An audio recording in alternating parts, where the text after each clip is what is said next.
castelo forte é o nosso Deus. Nós estamos no mês de comemorações, do aniversário da nossa igreja.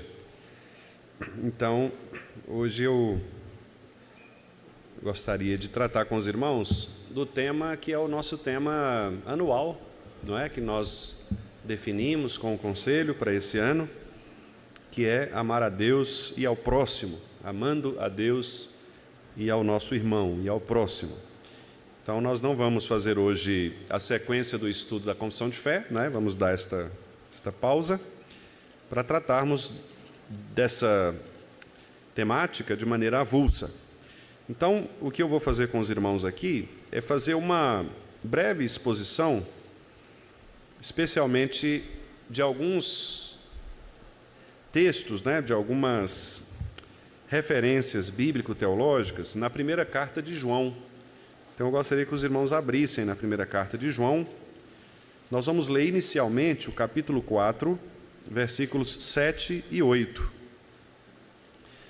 E com esse texto em mente, nós vamos caminhar um pouco, nesta carta e perceber como que o apóstolo João, tendo aprendido de Jesus Cristo acerca do amor, acerca do relacionamento com as pessoas, como que ele nos instrui também a que possamos amar a Deus e amar o nosso irmão.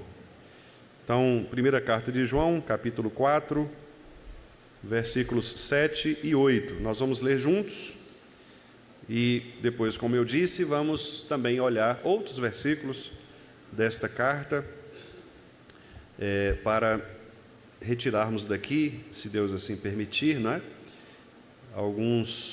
algumas instruções acerca desta prática amorosa para com Deus e para com o nosso irmão. Vamos ler juntos, meus irmãos? Amados, amemo-nos uns aos outros, porque o amor procede de Deus, e todo aquele que ama é nascido de Deus e conhece a Deus.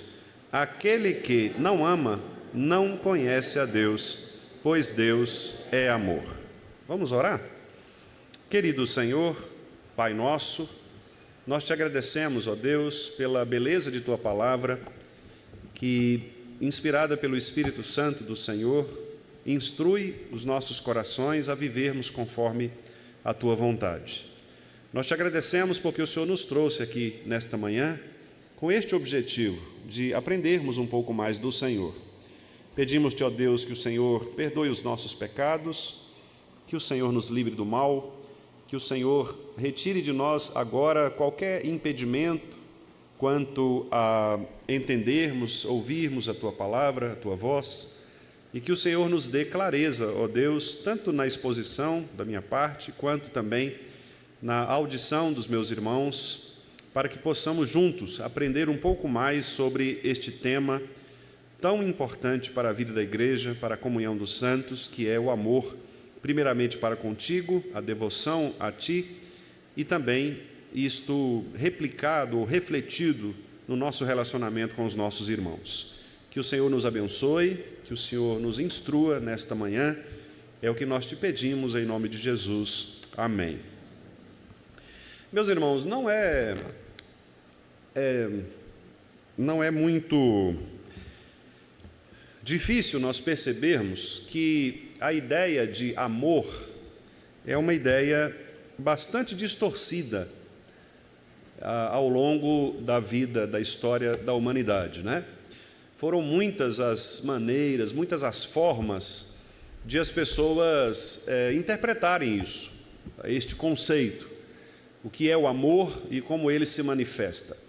Nós vivemos numa geração bastante contemporânea em relação a esse conceito, de maneira que hoje as pessoas tratam amor simplesmente como um sentimento, como uma expressão de uma determinada paixão, de um sentimento interior, e inclusive elas chegam a dizer que você pode expressar esse tipo de amor por qualquer pessoa, por qualquer coisa, e a gente vê, por exemplo, estes movimentos que defendem casamentos diferentes daqueles instituídos por Deus, né, que é entre um homem e uma mulher, com base nesse argumento, né, de que você pode amar qualquer pessoa, qualquer outra pessoa, independentemente do sexo desta pessoa. Você pode amar não só pessoas, mas pode amar coisas também, né? Pode se relacionar com coisas, com objetos, com animais, com plantas, com a natureza, né? Então, o ser humano visivelmente está perdido em relação a muitos destes conceitos bíblicos. E, nesse caso, em se tratando do conceito de amor, eu penso que há uma confusão ainda maior nos nossos relacionamentos, exatamente porque influenciados, não é, por esta visão contemporânea, esta visão aberta do conceito de amor, muitas vezes nós não temos o cuidado de irmos para a Bíblia, que é a nossa referência, nossa regra de fé e de prática, e verificarmos o que de fato a Bíblia traz ou a Bíblia conceitua como amor, né? E por isso o nosso amor, ele fica um amor vazio, um amor totalmente esvaziado de sentido, um amor muito mais psicologizado, ou um amor sentimental, muito mais ligado às emoções do que ligado ao conceito bíblico de verdade, né? Esse é um problema, e nós, como crentes, devemos ter o cuidado de sempre observarmos os conceitos, a nossa prática, à luz da palavra de Deus. Nós sabemos disso, né? Mas o grande problema é que nós estamos no mundo, e a gente é influenciado pelas coisas do mundo. A gente é influenciado pela visão do mundo, né? As coisas que ouvimos por meio das músicas, das poesias, dos filmes, das novelas, né? Por meio do comportamento das pessoas, por meio dos políticos, né, que defendem ideias aqui e ali. Então, nós somos influenciados por estas pessoas, por estas narrativas. E como nós devemos, então, nos portar como crentes no Senhor Jesus? Devemos cuidadosamente observar as Escrituras Sagradas. O que a Bíblia diz a respeito disso? O que é o amor conforme as Escrituras? Bom, quando nós pensamos, então, nisto, nós somos imediatamente levados a refletir sobre o próprio Deus. E o que João nos diz aqui no versículo 8, fazendo aqui então uma introdução, né, a este conceito, o que João faz no versículo 8 é associar o próprio ser de Deus à ideia de amor. Então, o final do versículo 8, nós lemos, diz: Deus é amor. Se os irmãos observarem, no versículo 16, aparece esta mesma expressão. Veja lá o versículo 16 do capítulo 4. E nós conhecemos e cremos no amor que Deus tem por nós. O que ele diz aí?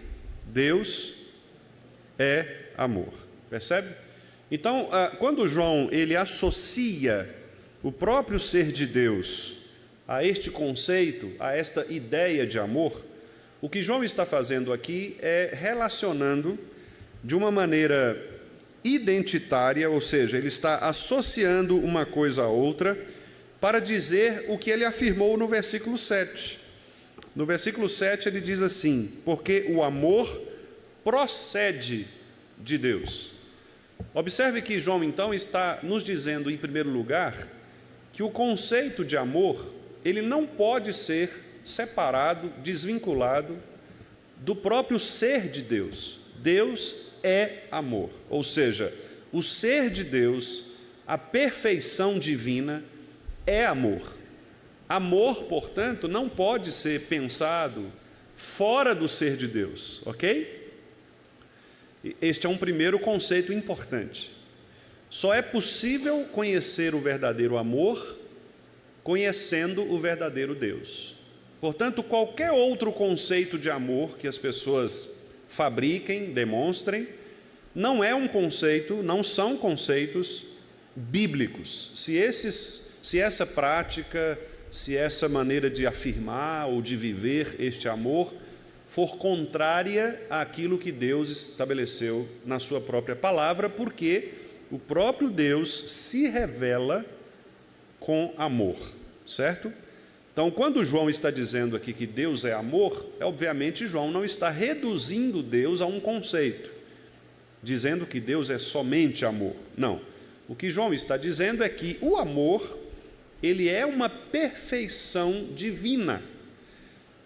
E como eu acabei de dizer para os irmãos, não é possível nós pensarmos no conceito de amor sem conhecermos Deus e as suas perfeições. Ok? Então isso é muito importante já de início.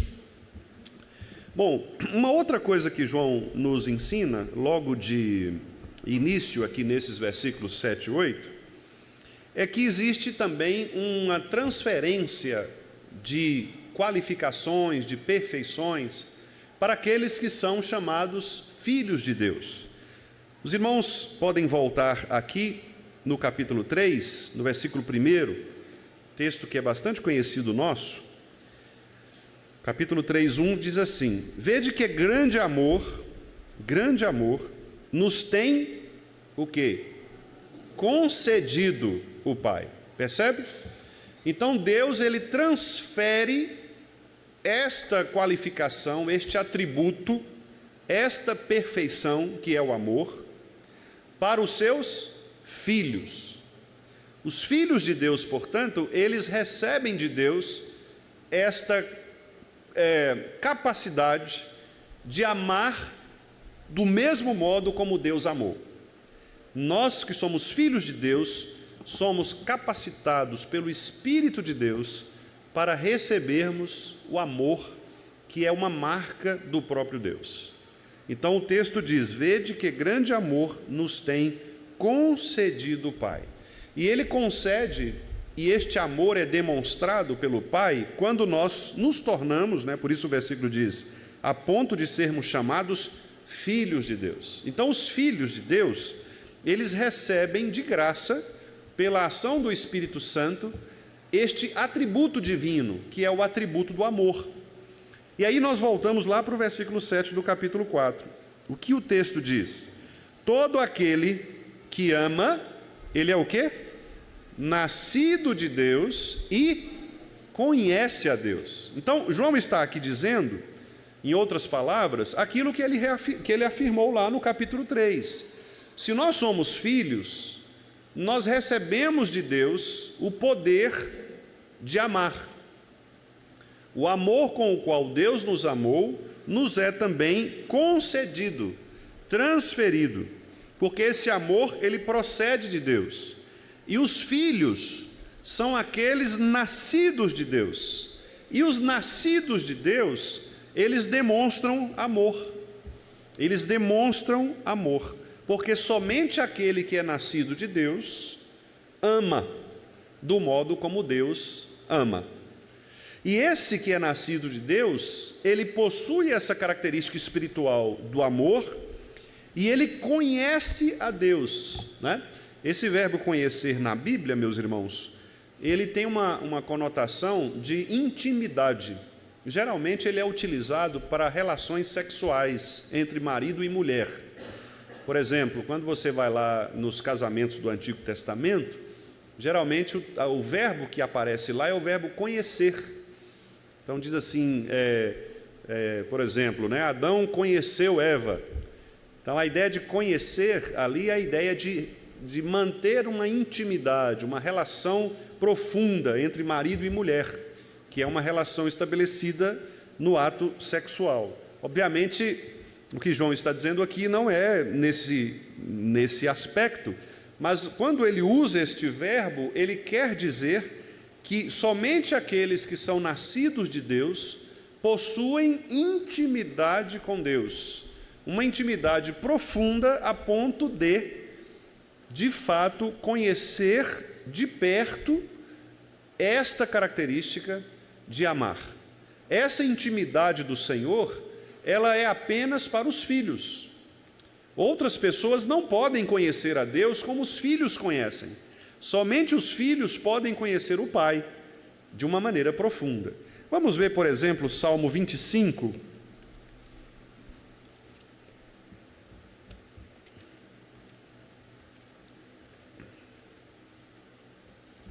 Salmo 25.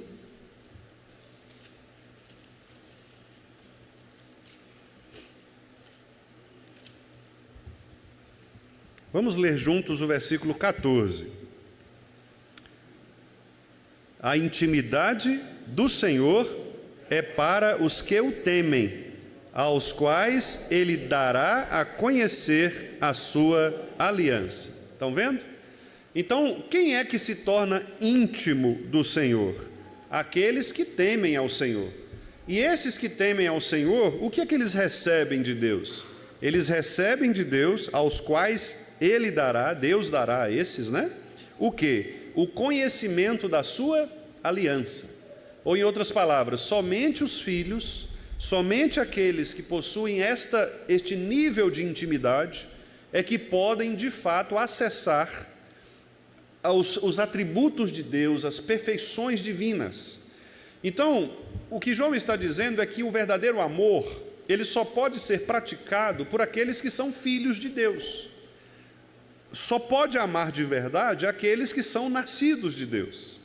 Mas aí os irmãos podem se perguntar: ô pastor, mas a gente não vê pessoas que são ímpias e que se amam, maridos, mulheres, filhos, né? Existem relações muito profundas, muito, inclusive exemplares, né? Mesmo entre os ímpios você vê pessoas que se relacionam muito bem na sua família, com os amigos.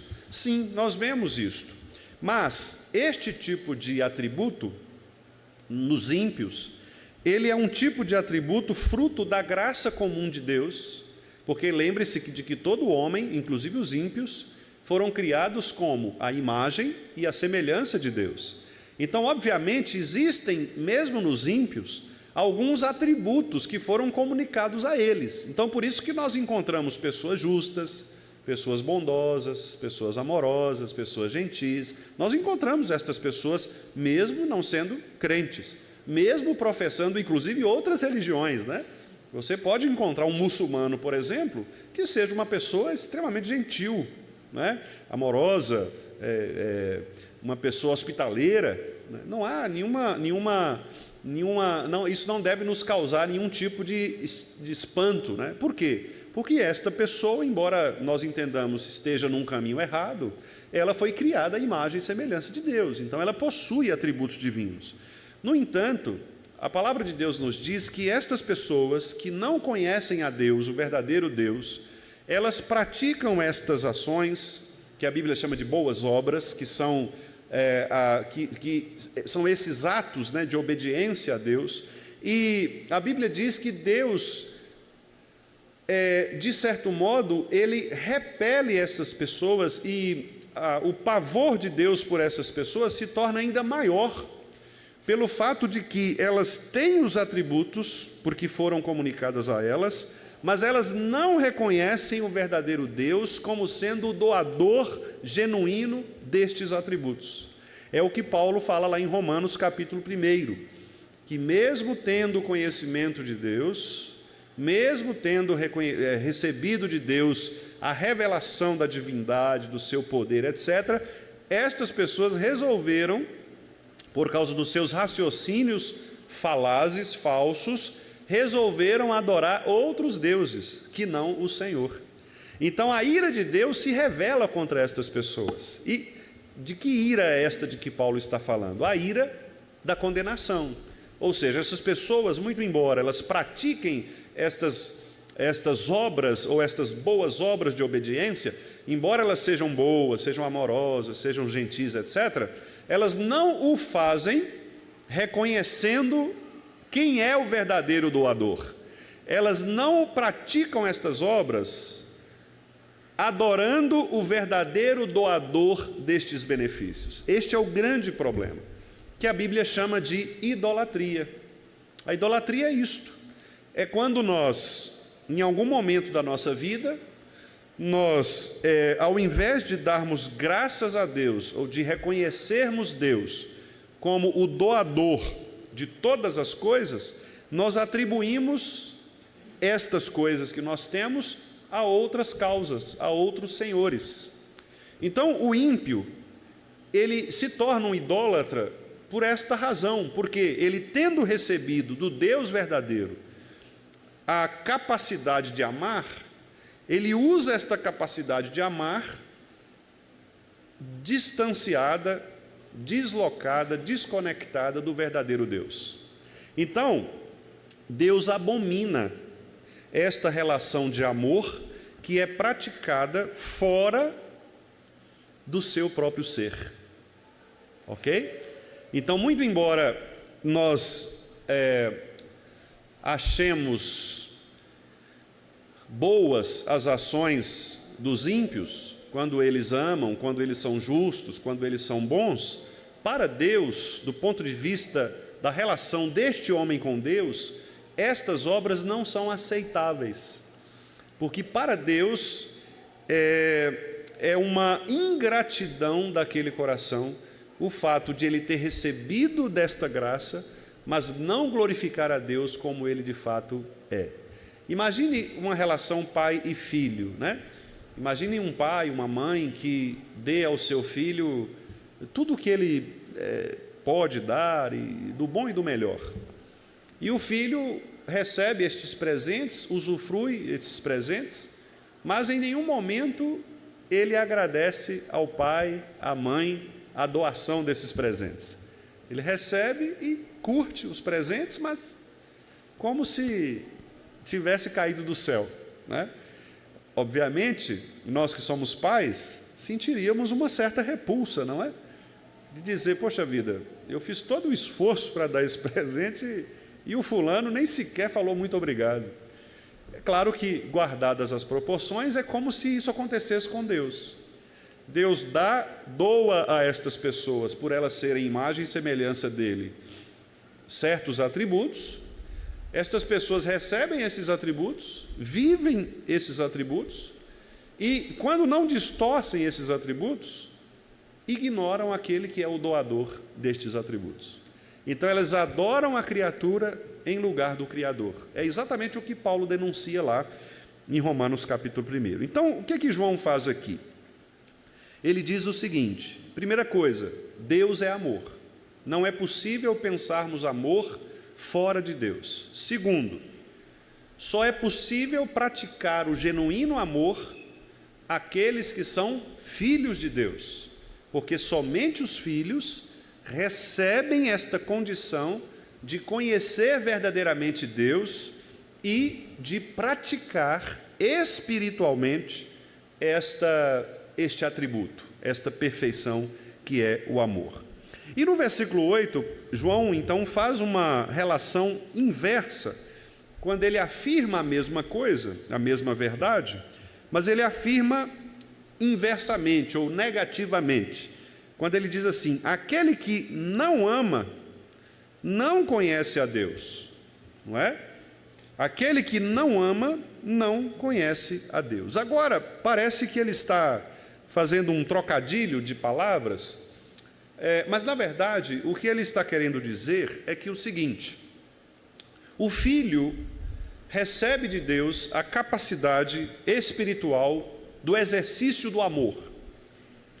Então, o filho de Deus, aquele que é nascido de Deus, ele possui certas características que lhe são doadas, que lhe são concedidas, versículo 3:1, lhe são concedidas pelo amor do Pai.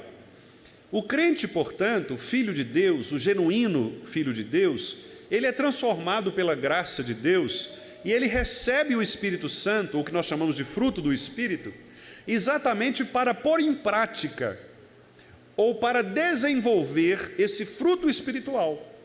De maneira que aquela pessoa que se diz crente, que se diz filha de Deus, mas não demonstra o fruto do Espírito, esta pessoa ela precisa questionar, ela precisa verificar se de fato ela está na verdadeira fé, se de fato ela é filha de Deus. Então o que João faz aqui é uma provocação para que os seus leitores e nós possamos perguntar a nós mesmos o seguinte: será que de fato eu sou filho de Deus? Porque o Filho de Deus ama. O Filho de Deus, ele demonstra na sua prática fruto do Espírito, que inclusive começa com amor. O fruto do Espírito é amor. Porque o amor, diz Paulo, é o vínculo da perfeição. O amor é que governa todas as demais perfeições. Quando Paulo discute a questão dos dons, lá em 1 Coríntios, havia em Corinto uma briga, para saber quem era mais crente do que o outro. Então eles ficavam disputando, quem é mais crente. Eu sou mais crente porque eu tenho o dom de pregar. Não, eu sou mais crente porque eu tenho o dom de falar em língua.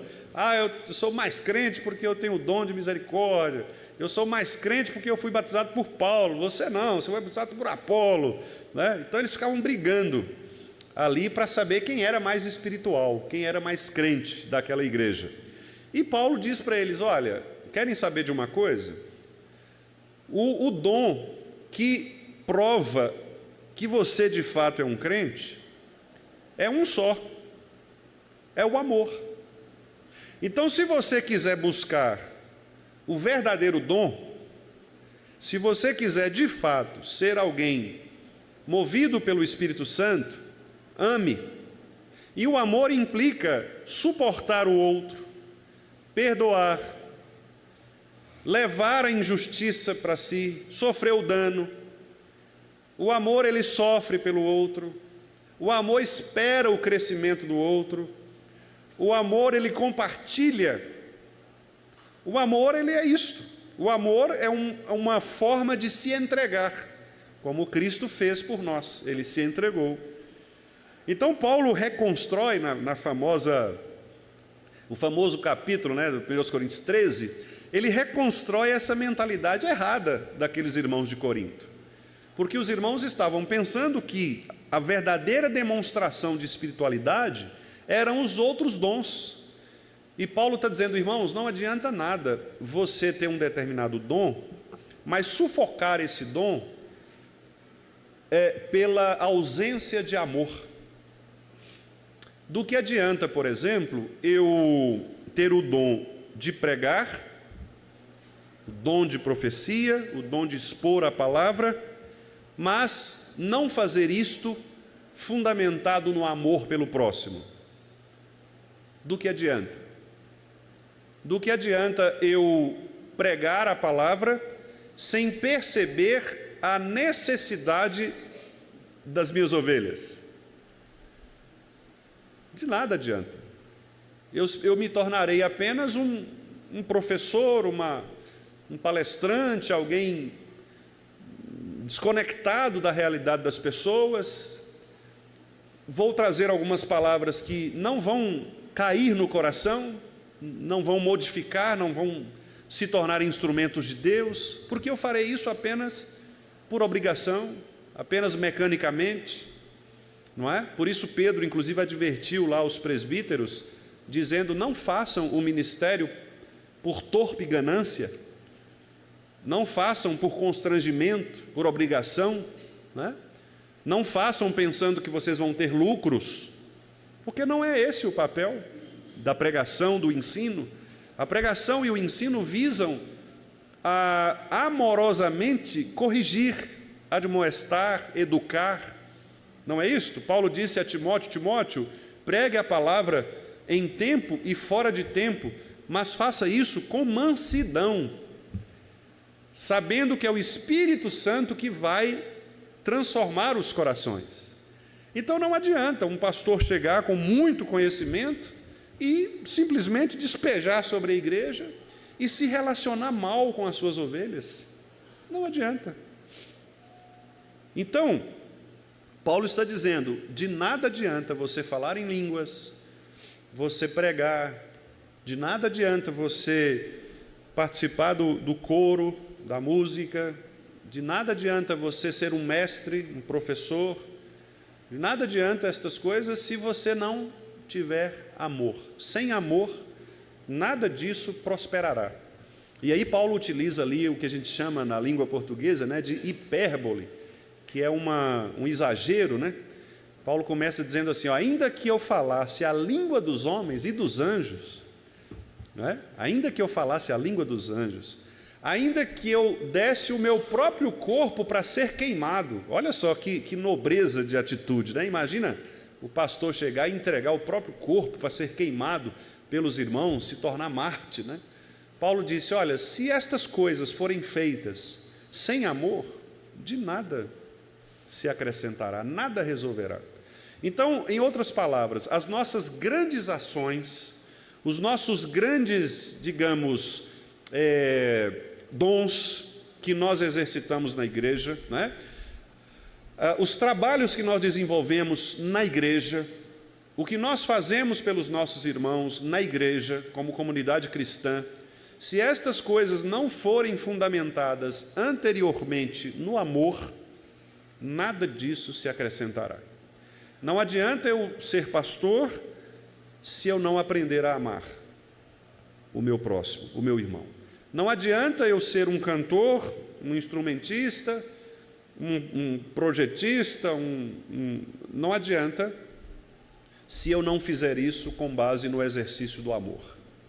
E aí, meus irmãos, como é que esse amor ele é demonstrado, não é? Porque eu não quero apenas deixar os irmãos com um conceito assim abstrato. João não faz isso, João não deixa um conceito abstrato, João exemplifica o que significa de fato o amor. E é isso que eu gostaria também de mostrar aos irmãos. Veja, por exemplo, no capítulo 3, vamos ver aqui a partir do versículo 13. Eu quero mostrar aos irmãos aqui alguma prática de como isso se resolve, como isso se manifesta na vida prática, na nossa vida terrena, né? 1 de João 3, 13 em diante. Olha só. Irmãos, não vos maravilheis se o mundo vos odeia. Esse versículo é interessante, né? Porque às vezes nós somos até levados a pensar que ser odiado pelo mundo é uma coisa boa, porque ser odiado pelo mundo significa, no lado oposto, ser amado por Deus, né? Pelo povo de Deus. Mas veja como que é interessante. João diz, não vos maravilheis, não estejam admirados, a ideia é essa, se o mundo odeia vocês, porque de fato existe uma separação, uma conexão entre os filhos de Deus e os filhos do diabo. Eu sei que parece duro, não é? Nós chamarmos os ímpios de filhos do diabo, mas é assim que a Bíblia os trata. A Bíblia, ela não coloca pessoas neutras. Ela diz o seguinte, aqueles que não são filhos de Deus servem ao diabo, não é? São filhos do diabo. E por isso, nós não devemos nos admirar, não devemos ficar admirados quando o mundo ele faz coisas, leis, práticas, que são odiosas aos filhos de Deus. Isso é natural, é natural. Esta rivalidade, esta competição, esta concorrência nos filhos do diabo são naturais. Eles fazem isto, inclusive, com prazer. Porque a ideia é retirar dos filhos de Deus aquilo que pertence a eles, que é exatamente o amor que foi concedido pelo Pai aos filhos. Jesus Cristo disse, meus irmãos, certa vez aos discípulos, que o mundo conheceria os seus discípulos por causa do amor. Lembram-se disso? O mundo conhecerá que vocês são meus discípulos quando tiverdes amor uns para com os outros. Por quê que Jesus disse isso? Porque Jesus não disse assim, o mundo conhecerá que vocês são crentes quando vocês saírem por aí pregando a palavra. O mundo saberá que vocês são crentes quando vocês saírem por aí plantando igrejas. Não. Jesus falou: o mundo vai conhecer vocês pelo amor. Por quê? A primeira coisa que nós afirmamos aqui responde a esta pergunta: porque Deus é amor. O mundo não quer saber das coisas de Deus. Portanto, o mundo não quer saber do modo como os crentes se amam. O mundo quer fabricar para si o seu próprio conceito de amor. Não é o conceito bíblico de amor. Então João agora diz: não fiquem admirados quando o mundo demonstrar ódio em relação a vocês. E onde é que o mundo vai demonstrar ódio? Nesta relação do próximo, nesta relação íntima. Veja a sequência do texto. Nós sabemos que já passamos da morte para a vida. Ele está falando aqui sobre o novo nascimento. Nós não somos mais ímpios, mortos nos nossos delitos e pecados, não estamos mais afastados de Deus, não estamos mais no mundo, nós fomos regenerados, nós somos crentes, nós somos filhos de Deus. Então, se nós somos filhos de Deus, nós precisamos viver como filhos de Deus, porque a nossa identidade ela foi reconstruída, nós já passamos da morte para a vida, isso não se discute mais. Ou seja, João está dizendo: eu não estou mais aqui falando para pessoas ímpias, eu estou falando para pessoas crentes. Então, se eu estou falando para pessoas crentes, olha, a minha palavra vai ser muito mais direta ao seu coração. E ele diz: por que nós passamos da morte para a vida? Porque amamos os irmãos. Aquele que não ama permanece na morte. Meus irmãos, esse texto é muito forte, né? João está dizendo aqui que o maior sinal, o sinal mais evidente de que nós somos convertidos é a prática do amor ao próximo. Aquele que não ama permanece na morte. Sim, sabe por quê? Porque no primeiro versículo do capítulo 3, vede que grande amor nos tem concedido o Pai. Ora, se você não possui o amor do Pai, significa que o amor não foi concedido a você, porque só Deus concede o amor. E Ele concede a quem? Aos filhos. Portanto, se você não ama, você não é filho, porque você não recebeu do próprio Pai a capacidade espiritual de amar. Aquele que não ama, ele permanece na morte, ele não se converteu, ele não é regenerado, ele não é uma pessoa transformada pela graça. A prova evidente de que nós somos convertidos, de acordo com o versículo 14, é a demonstração de amor ao nosso próximo. O crente convertido ama o seu próximo. O não convertido não ama o seu próximo. Ele não tem capacidade de amar porque ele não recebeu de Deus esta condição de amar. O texto continua: todo aquele que odeia a seu irmão é assassino. É o mandamento: não matarás.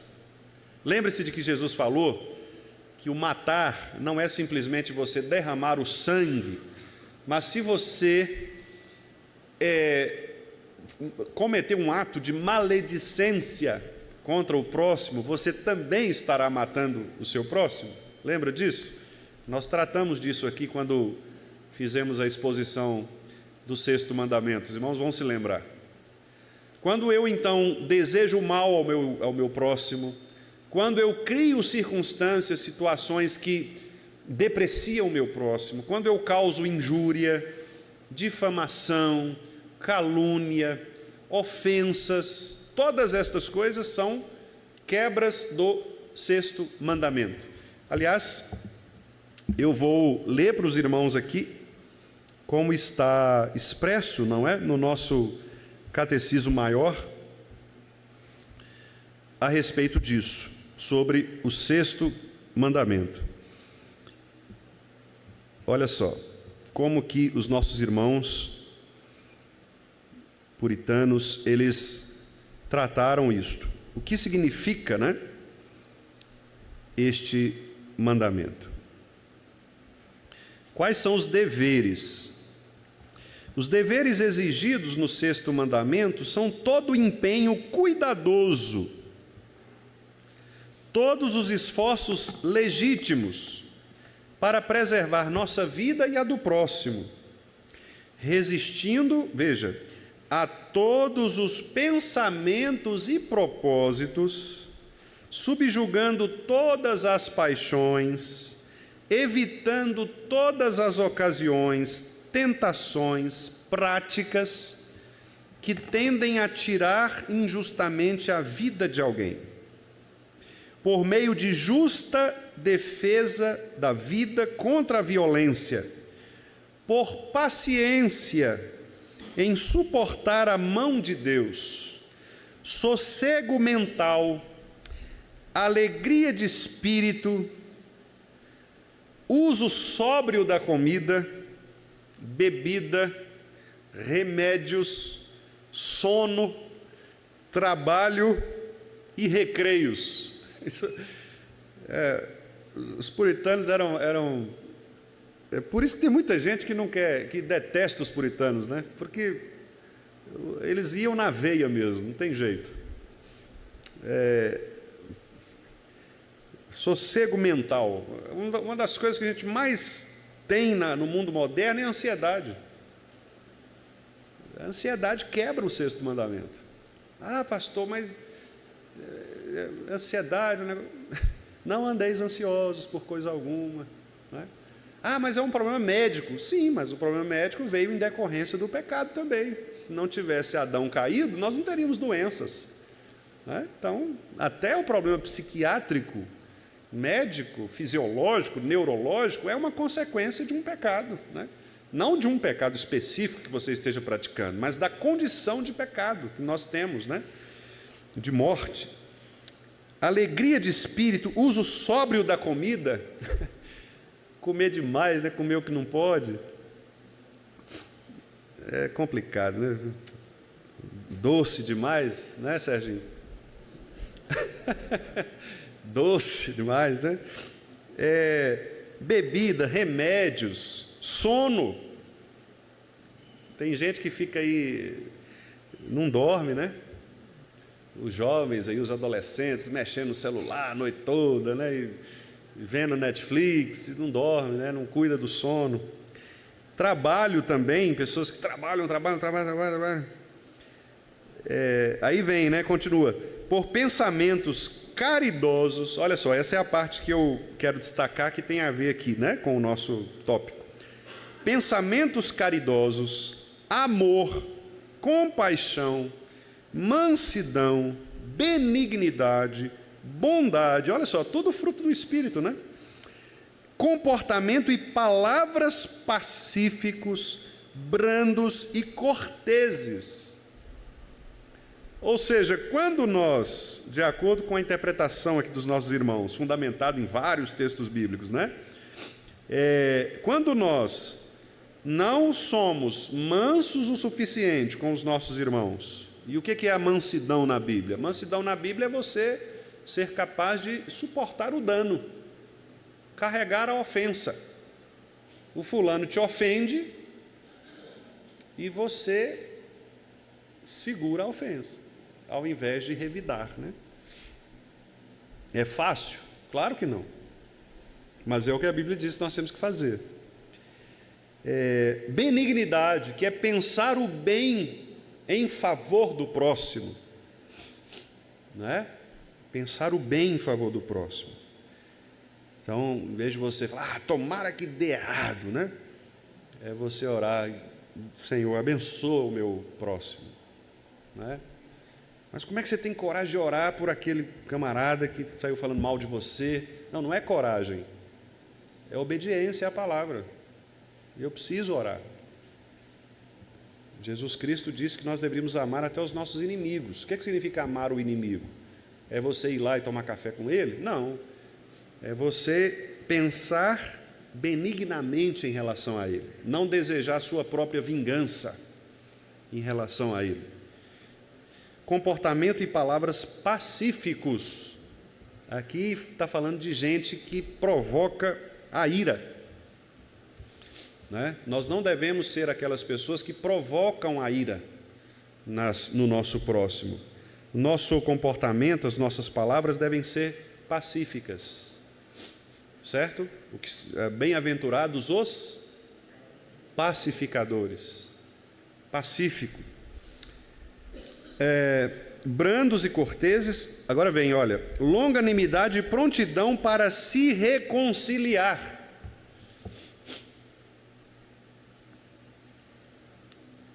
Longanimidade é característica de ser longo, né? Não é pavio curto, pavio longo. Prontidão para... Eu já contei para os irmãos uma vez, eu falei uma coisa na escola dominical, numa igreja de que eu fui pastor, e a pessoa ficou brava comigo, uma senhora. Ficou brava, porque ela achou que eu tinha falado contra a filha dela, né? Aí, na saída da escola dominical, eu vi que ela estava muito brava e fui conversar com ela e tal, e ela muito brava, eu falei, não, eu expliquei a situação, né? Aí eu falei assim, olha, eu queria pedir então perdão à senhora, né? De fato não foi essa a minha motivação, Deus sabe, não foi, mas como a senhora se sentiu ofendida, eu queria pedir perdão à senhora, né? A senhora perdoar, a gente orar juntos e... Aí ela falou assim, não, agora eu não vou perdoar não, eu vou pensar se eu vou perdoar o senhor. Falei, tá bom, não tem problema não, a senhora pode ir para casa, pensa se a senhora vai me perdoar, e depois, quando a senhora estiver disposta, né, a gente conversa. Aí, à noite ela chegou e graças a Deus, já estava tranquila, né? Falou, pastor, vamos deixar isso para lá? Eu falei, não é deixar para lá, eu quero saber se a senhora me perdoa. Não, eu perdoo o senhor. Ah, então tá bom. Aí eu orei com ela, né, e a gente seguiu. E era uma irmã assim, tranquila, não era uma irmã com temperamento explosivo, não. Não, no dia eu acho que, né, as circunstâncias contribuíram lá, ela estava passando também outros problemas. Mas é isso, né? Aqui diz, prontidão para se reconciliar, suportando pacientemente, perdoando as injúrias, dando bem por mal, confortando e socorrendo os aflitos, protegendo e defendendo o inocente. Veja, irmãos, são instruções muito complexas, não é? E é disso que João está falando. João está falando que o mundo, ele não é capaz de praticar estas ações aqui, porque estas ações, elas são espirituais. Está pronto para perdoar, para reconciliar, agir com longanimidade, suportar injúrias, isto é coisa de crente. Só os filhos de Deus recebem capacitação espiritual para isso. E olha o que diz aí o restante do texto, do versículo. Versículo 13 agora. Né? Continuando. Ele diz, 13 não, desculpa, 15. Todo aquele que odeia seu irmão é assassino, ou seja, quebra este mandamento. Quebra o 6º mandamento. Quebra como? Ora, deixando de fazer todas estas coisas. E aí eu vou ler aqui agora os pecados proibidos. É um pouco mais curto. Olha só. Os pecados proibidos no 6º mandamento são tirar a nossa vida ou a de outrem. Então é o caso, por exemplo, do suicídio, né? Ou da eutanásia, ou de um assassinato, né? De um homicídio. Exceto no caso de justiça pública. Então, o caso de uma pena de morte instituída pelo Estado, guerra legítima, ou no caso de uma guerra, né, entre países, ou defesa necessária, que é a legítima defesa, né, a autodefesa.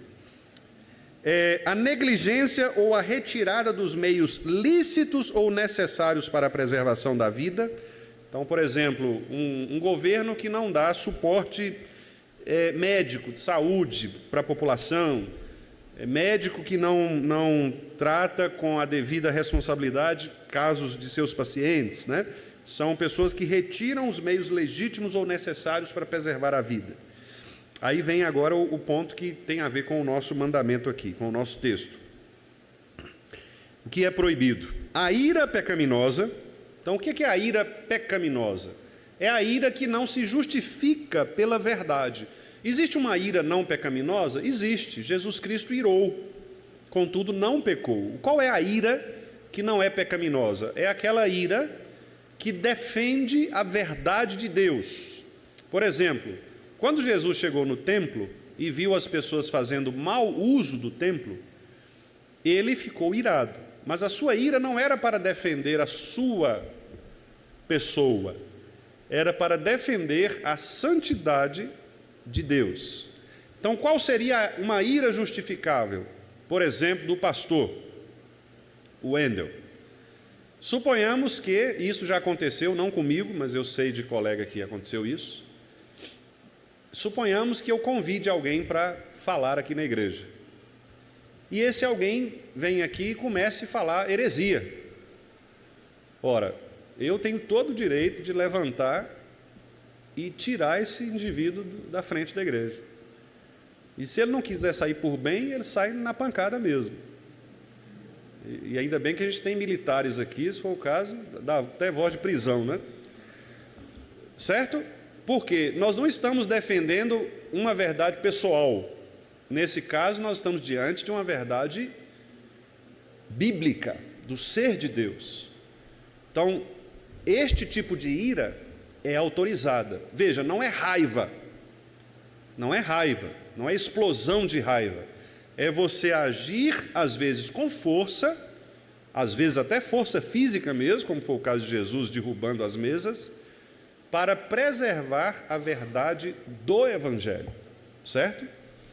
Então, suponhamos que entre alguém aqui, por exemplo, e queira fazer mal às pessoas aqui, aos membros da igreja, um não cristão, um terrorista, não é? Entre aqui e queira... obviamente, nós não vamos ficar passivos assim, né? Nós vamos defender o povo de Deus. Nós vamos levantar e ir para a guerra mesmo, se for o caso, dar a nossa vida. Então, esse é o tipo de ira que a gente chama de santa, né? É a ira que Jesus teve, a ira que os profetas tiveram em muitas situações. Quando, por exemplo, o profeta Elias, né, ele está diante lá dos profetas de Baal, e ele faz aquele sarcasmo ali, então, ora aí, talvez ele grita mais alto que ele está dormindo, pode ser, né? Quer dizer, a gente pode pensar, poxa, Elias foi, assim, né, foi meio... Não, mas ali é uma ira, veja, Elias não estava se defendendo, ele estava defendendo o ser de Deus. O que estava em jogo ali era o nome de Deus, o nome da igreja, a santidade do povo de Deus. Então, esta ira não é pecaminosa. A ira pecaminosa é a ira que não se justifica pela palavra, que geralmente é uma defesa do nosso próprio pensamento. Então, eu estou numa reunião do conselho, por exemplo, aí eu apresento uma proposta, minha proposta ela é derrubada, não é aceita, e aí eu apelo e xingo, não, você não aprovou por causa disso, né? Você tá... E começo a fazer aquela confusão. Isso é a ira pecaminosa, é a ira que Deus abomina, né? Ódio, todo mundo sabe o que é ódio, né? Inveja, todo mundo sabe também. Desejo de vingança. E às vezes esse desejo de vingança, irmãos, ele é tão velado, né? Às vezes você não planeja, mas você fica torcendo lá no fundo para dar errado, né? Dá errado. Eu ia citar, deixar. Mas, por exemplo, né? Vou dar um exemplo aqui. Vou dar um exemplo da nossa igreja. Nós estamos passando por uma reforma, né? Vamos, se Deus quiser. Estamos planejando aí os papéis, tudo direitinho. Se Deus quiser, vamos... Thalia estava preocupada, né, dona Nilza? Perguntando quando estiver pintando a igreja, se vai ter culto, né? Thalia perguntou ali quando chegou, né? Quando estiver pintando a igreja, vai ter igreja? Vai, né? Se Deus quiser, nós vamos ajeitar, né? Lá embaixo, quando estiver mexendo aqui. Nós vamos passar por um processo de reforma. Mas vamos supor que alguns irmãos, não foi o caso, graças a Deus, né? Nós... posso dizer unanimemente, né, votamos, aliás foi unânime mesmo, né, na Assembleia, né, nós aprovamos o encaminhamento do projeto, o empréstimo, mas vamos supor que parte da igreja não tivesse concordado, né? Aí o que seria esse desejo de vingança aqui? Por exemplo, fazer o trabalho da oposição, né?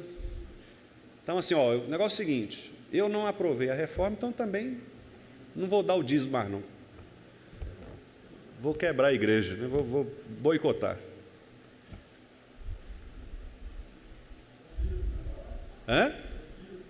Não é? Tobias e Sambalá, exatamente. O irmão Vianel foi no exemplo lá, né? Vamos boicotar o negócio, né? Porque os outros aprovaram, nós somos contra, nós vamos boicotar. Certo? Irmãos, isso é pecado. É uma quebra do 6º mandamento, não é? É desejo de vingança. Desejo de vingança. Eu não fui nomeado, então também não vou apoiar, não. Não é? Eu não fui eleito, também não vou saber de mais nada, não vou participar mais, não. Desejo de vingança. Às vezes não é aquela vingança, né, de arma, de violência física, mas é uma vingança interna do coração. Você deseja que as pessoas... Eu já contei para vocês que tinha uma moça, né, antes, quando eu comecei a namorar com a Fernanda, uma moça queria namorar comigo. E ela usou de tudo quanto é recurso. O último que ela encontrou foi pedir oração na SAF, para que o meu namoro com Fernanda não desse certo. Sério mesmo. E aí, quer dizer, é o único recurso que ela tinha, né? Que a oração, se a oração não der certo, nada mais vai dar, né? Então, quer dizer, desejo de vingança, né? Depois começou a espalhar coisas lá. Então, a pessoa ela não se aceita, né? Ela vive produzindo ódio, inveja, vingança, né? Não está disposta a aceitar o outro, né? Ela está sempre nesse processo de provocar. Aí o texto continua assim, o texto do Catecismo Maior, pergunta 136. Nós estamos na 17 no estudo bíblico, né? Aqui é 136, então já estou antecipando aqui, se Deus quiser nós vamos chegar lá. Todas as paixões excessivas, então uma pessoa que é apaixonada demais por uma coisa, né? Time de futebol, celular, jogo, pessoas, o que for, paixão excessiva, cuidados demasiados, né? Aquele super protecionismo nas coisas, uso imoderado de comida, já falamos, né? Pessoa que come o que não deve, come demais, come coisa ruim. A bebida, uso imoderado de bebida, né? Veja que os puritanos eles não proibiram o uso da bebida, mas eles proibiram o uso imoderado da bebida, né? Que é exatamente o que a Bíblia faz, né? É você tornar a bebida um hábito a ponto de fazer de você uma pessoa ébria, né? Que não é uma pessoa sóbria. Diferente de sobriedade é a pessoa ébria, né? A pessoa que anda, ela não é sóbria, né? Ela está ali naquele estágio, ela pode até não se embriagar no sentido de cair, né, no chão, mas ela fica uma pessoa lenta, perde os sentidos, né? Então é o teste do bafômetro. Você fez o teste do bafômetro, né? Se passou. Então quem beber aí compra o teste lá, porque, né, isso aí vai saber se está pecando ou não, né? Trabalho e recreios também, uso imoderado, pessoa que trabalha demais, né? Toda hora, a gente chama isso, os americanos chamam isso de workaholic, né? Que é uma pessoa que não para. Ou também o recreio, né? Pessoa que não faz nada, fica só na rede lá, tá esperando a coisa vir, né? Também o uso imoderado do recreio. Palavras provocadoras. Olha só, então você provocar a pessoa, né? Você ficar provocando. Isso aconteceu muito, e acontece, né? Especialmente naqueles temas que são muito passionais, né? Por exemplo, futebol, política, né? Então até nisso, irmãos, a gente tem que saber o limite, né? Eu, por exemplo, eu gosto de brincar com os irmãos, né? Todo mundo sabe aqui que eu sou atleticano, E não tem nenhum problema nisso, né? De você torcer, de você ser cruzeirense, atleticano, flamenguista. Não tem nenhum problema, mas é preciso ter cuidado também, para que essa provocação não seja uma provocação que leve, por exemplo, a uma ofensa, né? Se você percebe que a pessoa não gosta muito, que ela não aceita, então pise no freio, né? Não fique ali, porque isso pode gerar um problema maior, né? Política também é a mesma coisa. Então a gente sabe que na igreja há irmãos que pensam diferentemente de outros, não há nenhum problema. Há irmãos que votaram no Lula, há irmãos que votaram no Bolsonaro, que apoiam Bolsonaro, há irmãos que apoiam Lula. Embora nós tenhamos nossa posição pessoal a respeito disso, né? E devemos ter, porque isso é importante biblicamente, mas eu não posso fazer disso uma provocação, né? Ficar provocando o irmão que votou contrário, ficar criando, porque isso pode trazer consequências graves, né, para a vida da igreja. E trouxe. A gente sabe de muitas histórias aí tristes, né, de irmãos que se separaram mesmo, irmãos de igreja que rachou, pastor que saiu da igreja, né, por causa dessas discussões políticas, né? Então, a gente precisa discutir política, não é problema, mas com estes princípios aqui, princípio de moderação, de sobriedade, de longanimidade, de paciência, não é? Ouvindo a opinião do outro. Então, tudo isso é muito importante. Opressão, contenda, espancamentos. Então, espancar as pessoas, justiça com as próprias mãos, né? É a quebra do mandamento. Ferimentos, né? Quer dizer, ferir a pessoa de maneira intencional, né? E tudo que tende à destruição da vida de alguém. Então, irmãos, vejam como é complexa essa ideia do assassinato aqui que João coloca. Todo aquele que odeia seu irmão é assassino. Então você pode pensar, pastor, eu não sou assassino, eu nunca matei ninguém. Mas vocês viram aqui, eu fiz questão de ler, né? Porque todos nós, irmãos, eu já passei por isso, né? Eu sou tentado a isso. Então não adianta você dizer que você está livre, não, porque pode ficar tranquilo, o seu pastor também tem que lutar contra isso. Às vezes dá raiva mesmo de certas pessoas. Isso acontece, a gente é humano, nós somos pecadores, né? Às vezes você não quer se relacionar com a pessoa, às vezes você fica bravo mesmo. Às vezes vem aquela ira no coração, às vezes vem um desejo de vingança, às vezes vem... Essas coisas são do ser humano. O problema é que nós temos de lutar contra isso. Por quê? Porque nós somos filhos de Deus. E a marca do filho de Deus é amar. Percebe? Então é uma luta constante, diária, quanto ao amor. Mas vamos seguir aqui que eu quero finalizar, ainda tenho 6 minutos ali. Olha, vós sabeis que todo assassino não tem a vida eterna, permanente em si. Não tem mesmo, porque nós acabamos de ver que quem vive na prática do pecado não é nascido de Deus, né? Então, o João está dizendo aqui que aquele que é assassino, não é? Aquele que quebra o mandamento, ele vai para o inferno mesmo. Ele não tem a vida eterna, permanente. Por que ele fala permanente? Porque João ele está sendo aqui, de certo modo, pastoralmente manso, delicado com as palavras. Ele quer dizer o seguinte, olha, talvez você precisa questionar sua própria vida e perguntar se você de fato é filho de Deus, porque talvez você não seja filho de Deus. É isso que ele quer dizer. A vida eterna não é uma coisa assim, ele está querendo dizer, olha, não é porque você acha que você é crente ou está salvo que você está salvo. Não, existem testes que você faz para saber se você está salvo mesmo, e um deles é esse.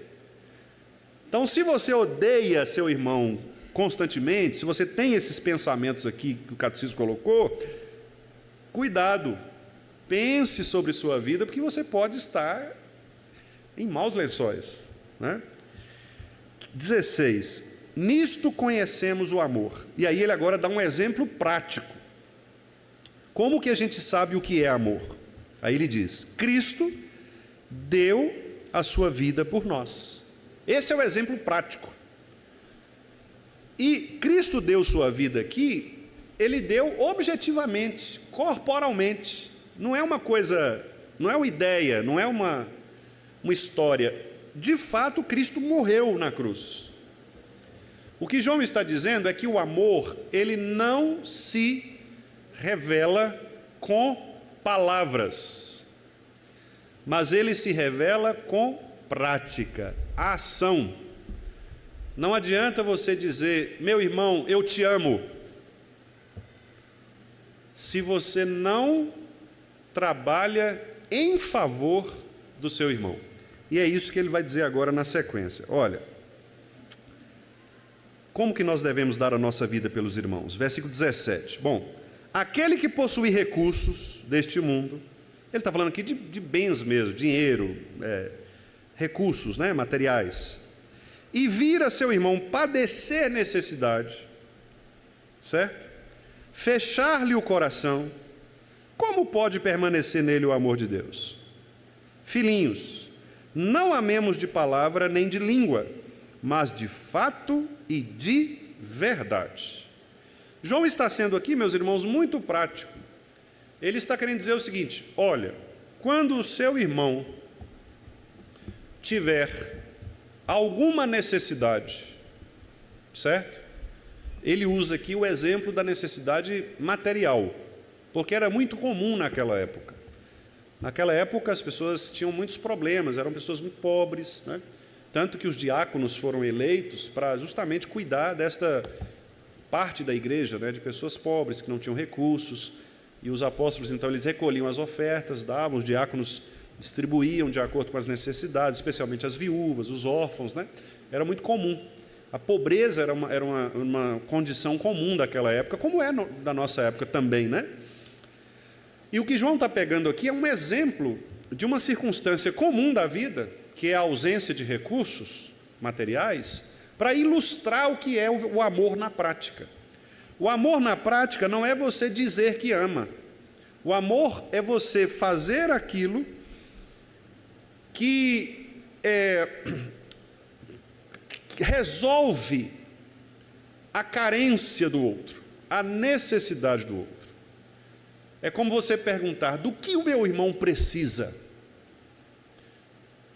E você se esforçar para dar a ele aquilo que ele precisa, seja no campo material, seja no campo espiritual. Por exemplo, vou dar os dois exemplos.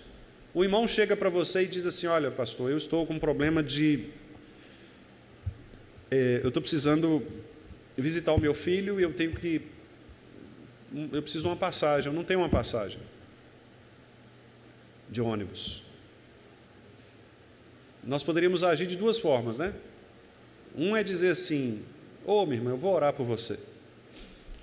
Vou orar por você, Deus vai abrir as portas. A outra forma é: qual o Pix da senhora? E mandar o dinheiro. É isso que João quer dizer. Existe uma forma espiritualizada de amar, que não é a adequada, e existe uma forma prática de amar. Agora eu vou dar um exemplo de um comportamento. Vamos supor que você tenha na igreja, e tem, né? Gente complicada, difícil de relacionamento. Gente difícil. Do que essa pessoa precisa? O que vocês acham? Do que uma pessoa difícil precisa? Atenção, carinho, diálogo. O que nós temos que dar para essa pessoa? Atenção, carinho, diálogo. Ali o irmão Vilmar está dando alguns exemplos, nós poderíamos ter outros, né? Mas é isso, é dar à pessoa aquilo que ela precisa. As ovelhas, meus irmãos, são de todo tipo, todo tipo. Jesus não tinha só uma classe de ovelhas. Os pastores, eles não tinham só ovelhas reproduzidas por clonagem, né? Não, as ovelhas eram diferentes. Algumas eram mais ariscas, outras menos ariscas, outras fugiam, queriam pular no barranco, outras eram mais mansas. Todas são ovelhas. E aí, quando a gente fala de ovelha, a gente pensa só no pastor, né? O pastor é que tem que lidar com as ovelhas. Não, o pastoreio da igreja de Cristo, ele é um pastoreio coletivo. Quem pastoreia a igreja, na verdade, são as próprias ovelhas do rebanho. Paulo fala isso lá em Colossenses, né? Habite ricamente em vós a palavra de Cristo, aconselhando e admoestando mutuamente uns aos outros. Ou seja, a ideia de Paulo o pastoreio ele é coletivo. Eu preciso cuidar do meu irmão. Ah, pastor, mas ele é muito difícil. É mesmo, você também é difícil. Para ele, você é difícil. Duas pessoas que não conversam. Pergunte para uma primeiro de quem é a culpa. Do outro. Pergunte para o outro de quem é a culpa. Do outro. Não é assim? Eu nunca vi ninguém falar, não, pastor, sou eu mesmo, eu sou difícil. Não, é o outro. Ah, não, Ronaldo está doido, ninguém chega para Ronaldo. Não sei como é que Dona Célia aguenta. Né? Ah, Levi, está doido, Levi nem olha para a gente quando sobe a rampa. Quer dizer, nós somos o quê? Nós somos levados a culpar o outro. Isso é do pecado, meus irmãos. É do pecado que está no meu coração, no seu coração. O pastor Donald Carson conta isso, né? Eu já disse para os irmãos isso uma vez. Ele fala assim, olha, pense naquela briga que você teve assim, que você tem a cada 10 anos, né? Que você briga, aquela briga bem... E você vai para casa reconstruindo a briga na sua cabeça, né? E você fica falando assim, se eu tivesse falado isso, eu tenho certeza que ele... Né? Se eu tivesse falado, se eu tivesse feito isso... Aí ele fala assim, no final, quem ganha a briga? Sempre é você, né? A gente nunca fala assim, se eu tivesse falado isso, ele ia ganhar a briga. Não, você sempre ganha a briga. Porque o nosso olhar está sempre em nós, né? É o nosso narcisismo, é o nosso desejo de ser Deus, né? É o nosso problema adâmico. Nós queremos atração para nós mesmos. E João está dizendo aqui, filhinhos, não hajam desta maneira. O verdadeiro amor é aquele que faz o que Cristo fez, dar a sua vida em favor do outro. Dê o primeiro passo, Mateus 18. Se o teu irmão pecar contra ti, vá até ele. É você que vai, não é ele que pecou, é você. Dê o primeiro passo. Lembre-se do que nós lemos aqui no catecismo. Os deveres, reconciliar-se, está pronto para se reconciliar, está pronto para perdoar.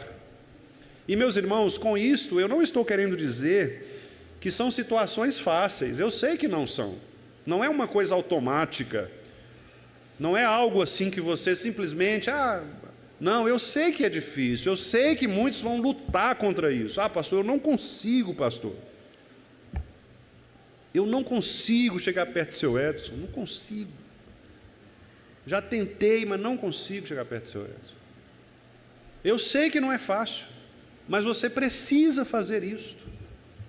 Porque se você é crente, se você recebeu de Deus o Pai, o amor que foi concedido aos filhos, se você ama a Deus, se você conhece a Deus, você vai fazer isso. Mesmo com as pernas travadas ali, aquele negócio meio rangendo, né? Sem querer ir, mas você vai. E talvez você seja até honesto o suficiente de dizer, seu Edson, eu estou aqui não é porque eu quero não, eu estou aqui porque Deus me mandou. Às vezes você vai chegar nessa condição, mas vá, porque Deus, meus irmãos, Ele ama especialmente aqueles que buscam a unidade no corpo, na família. Deus ama os seus filhos e Ele deseja que os seus filhos vivam em comunhão, em unidade. Não há nada mais sublime na igreja do Senhor do que a unidade. Por isso a ceia do Senhor é este momento solene em que nós estamos juntos, diante da mesa que é do Senhor. A mesa não é do pastor, a mesa não é do presbítero, a mesa não é do diácono que montou, não é da igreja que comprou o móvel. A mesa é do Senhor, a ceia é do Senhor. E esta ceia nos une. Quando você coloca o pão e o vinho na boca, você está dizendo: Senhor, eu estou unido ao meu irmão. Como é que você pode dizer isto se você não é capaz de se relacionar, não é capaz de perdoar, não é capaz de ouvir o seu irmão? Percebem? Então, nós precisamos mesmo, meus irmãos, da graça do Senhor Jesus sobre nós, para que restauremos os nossos comportamentos, para que restauremos a nossa visão do que é o verdadeiro amor. Amor não é um conceito abstrato. Amor é uma prática relacional de todos os dias, de reconciliação, de perdão, de caminhar junto, de suportar as falhas do outro, de abraçar o outro nas suas necessidades, de dar ao outro aquilo que ele precisa. Isto é amor. E nós precisamos ampliar, meus irmãos, na nossa vida esta prática. Ame o seu irmão. Diga palavras que abençoem, que edifiquem. Evite críticas, evite maledicências, evite comportamentos inadequados. Esta é a melhor maneira de nós crescermos como igreja, como família, como corpo do Senhor. Que Deus tenha misericórdia de nós, não é? E que Ele nos abençoe, que Ele nos dê do seu Espírito para que nós possamos colocar isto em prática de verdade. Isso não é uma coisa que vem de nós, é o Espírito agindo em nós, mas obviamente quando o Espírito age em nós, Deus também nos dá esta condição, esta capacidade de agirmos desta maneira.